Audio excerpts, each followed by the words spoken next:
Je voulais vous faire part de ma première expérience de rebirthing. C'est une technique de respiration pour entrer dans des états modifiés ou élargis de conscience. Donc je me suis dit pourquoi pas essayer. Donc je me suis allongé dans mon lit.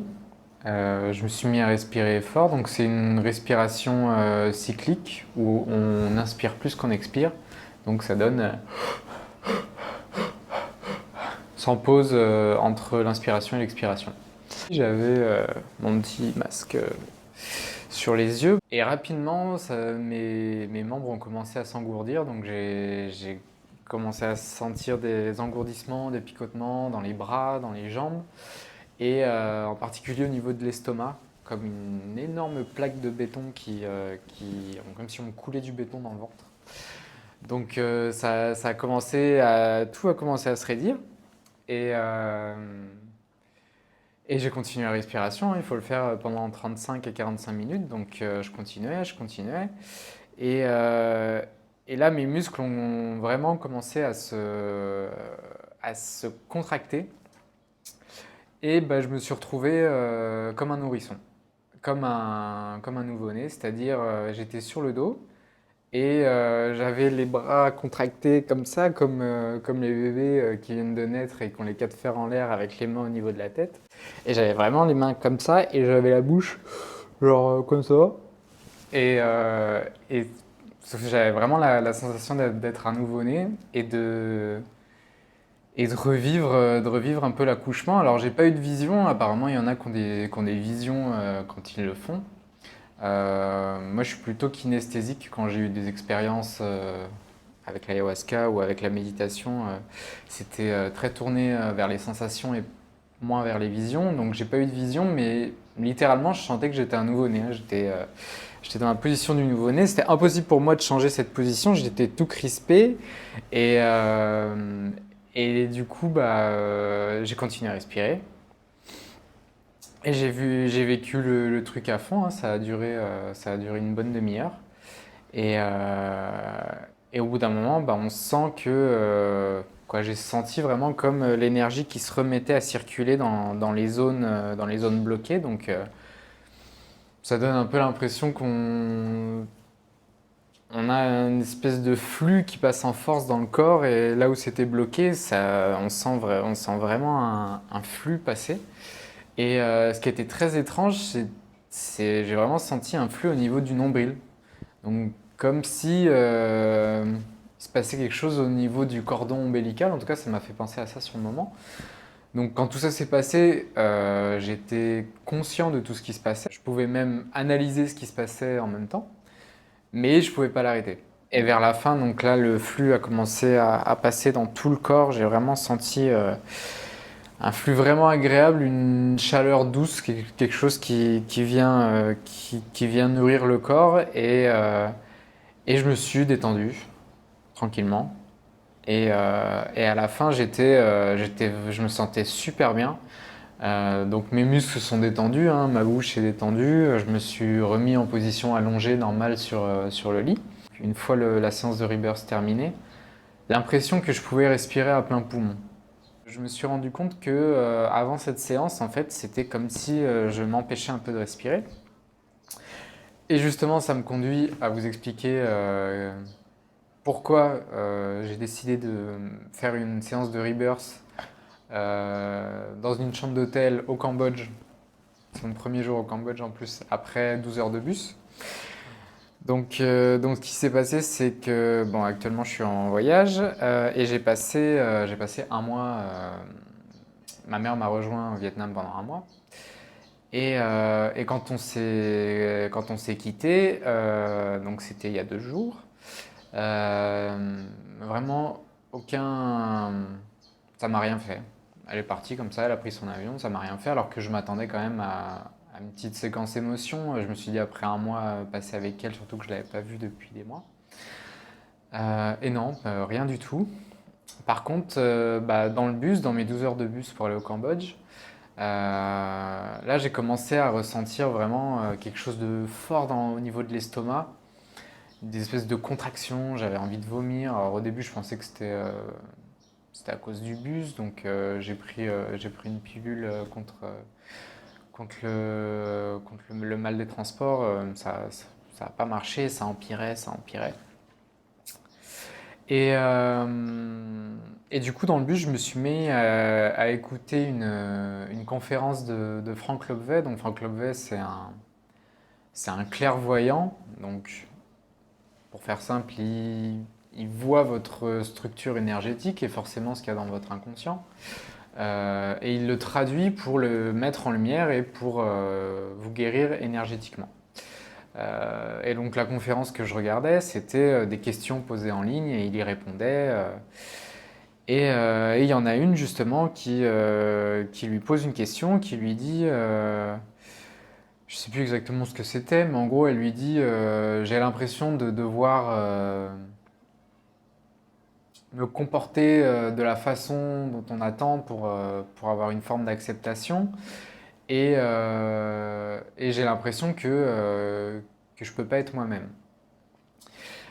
Et donc là-dessus, Franck regarde et voit dans la structure inconsciente qu'en fait, ça date du moment prénatal. Et le message donc qui leur sort, c'était je ne m'autorise pas à respirer pour que ma mère puisse respirer.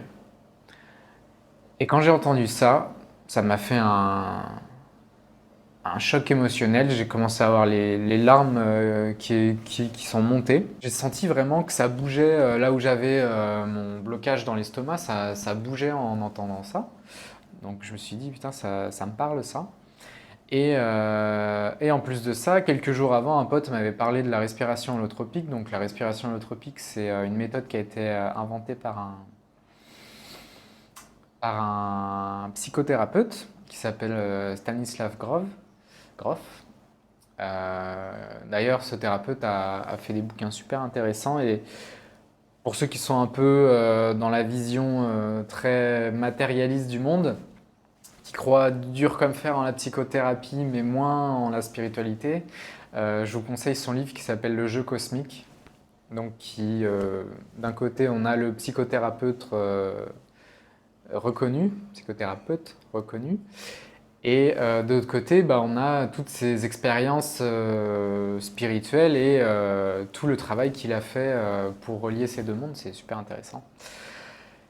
Et donc un pote m'avait parlé de ça, et en gros c'est très proche du rebirth, donc c'est rentrer dans un état modifié de conscience par la respiration. La différence c'est que la respiration holotropique ça dure 3 heures, 2 heures, 3 heures au lieu de 45 minutes, et il y a des musiques évocatrices derrière. Et donc ça, c'est pour nettoyer les mémoires cellulaires. Parce que en nous, on a énormément de blocages émotionnels, alors qui peuvent venir autant de l'enfance, autant de la période natale, prénatale, et ça peut aussi être des souvenirs de vie antérieure. Et le fait de débloquer ces mémoires cellulaires, ça enlève beaucoup de blocages et de mauvaises habitudes et de mauvais comportements qu'on peut avoir. Et moi, justement, lié à cet épisode, j'ai toujours eu le comportement d'avoir un certain mal-être, d'être jamais à ma place, de jamais vraiment mériter l'air que je respire, justement, pour faire le parallèle avec la respiration. Et c'est un truc qui m'a traîné depuis des années. J'ai essayé pas mal de trucs comme l'hypnose, comme la kinésiothérapie.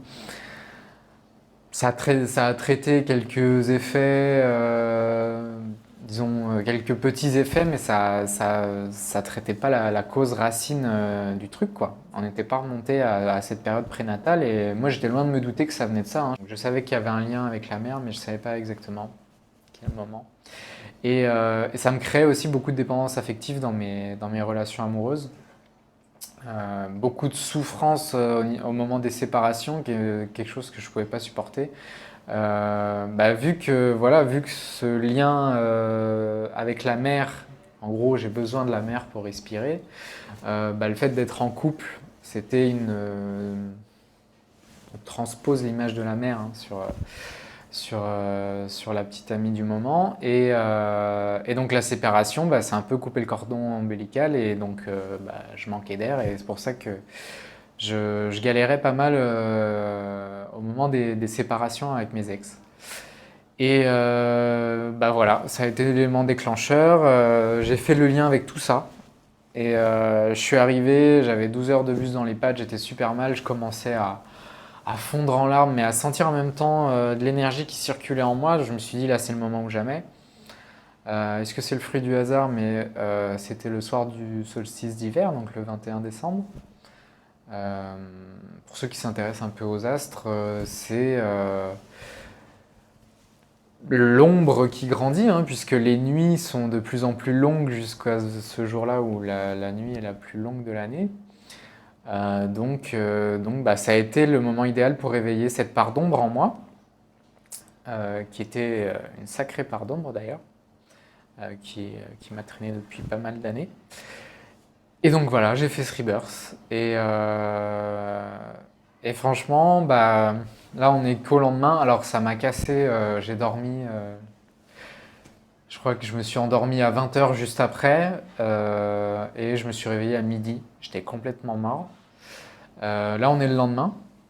Donc je prétends pas que tout est totalement guéri, que maintenant je mérite l'air que je respire, que je suis plus à l'aise avec moi-même, que je suis moins dépendant affectif, tout ça, je le verrai avec le temps. Mais en tout cas, ça a été une expérience tellement intense bah, que je tenais à la partager avec vous. Et si ça vous intéresse, je vous conseille vraiment de le faire. Alors normalement, c'est quelque chose qui se fait soit avec un psychothérapeute, soit avec un accompagnateur.